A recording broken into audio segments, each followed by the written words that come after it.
Javier David joins us now here in Studio 57. He's a CBS News contributor and the managing editor of business and markets for Axios. And oh yeah, he's rocking the denim today, which we appreciate. Always very stylish. You give great information and the style is on point. I just have to say that at the very top.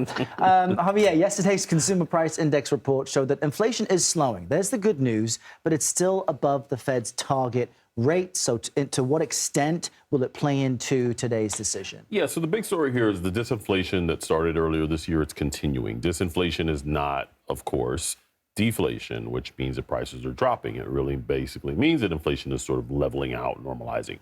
So that's a good thing. And the Fed will take that into account.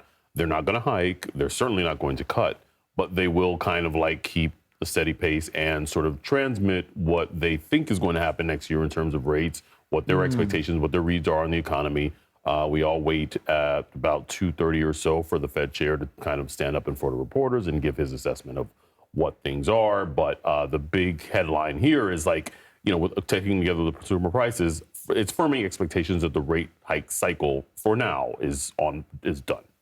And that steady rate level has been the standard operating since July. Yeah. But still, we have the highest level of interest rates since 2001, actually. So what effect has this actually had on Americans' finances? Well, if you've looked at your sort of credit card statement lately, that kind of tells you the tale that you need. APRs near record highs. Yeah. Like if you've got a retail or a store credit card, nearly 30%.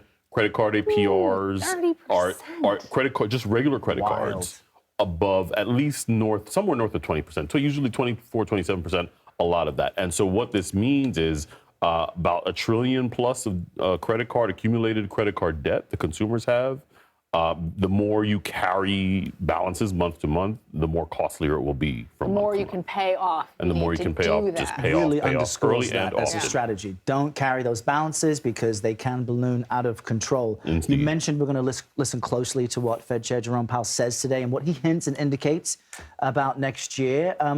Based on what you know now, what does it look like? How long until the Reserve will wait until cutting rates? Yeah.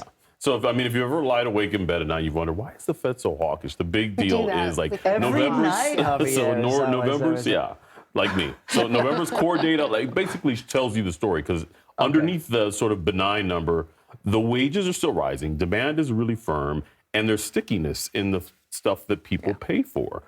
So the Fed chairman of your, old guys like Alan Greenspan and Paul Volcker, they were these committed inflation fighters, and they warned all the time. It was like a dragon that was hard to contain. So, unless your last name is Targaryen, you don't want to mess around with dragons and try and even if it gets shot by a White Walker. But, Game of Thrones, all that aside, the Fed's really reluctant to sort of signal to markets that they are done. And that's a reason why, because it kind of like goes into a lull and then all of a sudden it spikes and you're fighting the same fight all over again. And we keep buying things despite these high interest rates. And we continue to buy things. And that's the key. Javier, stick around. Thank you for this. We'll catch up with you later. A quick reminder to our viewers, we will bring you the Federal Reserve's announcements on interest rates live at 2 p.m. Eastern today. And of course, as always, you can stream it right here on CBS News.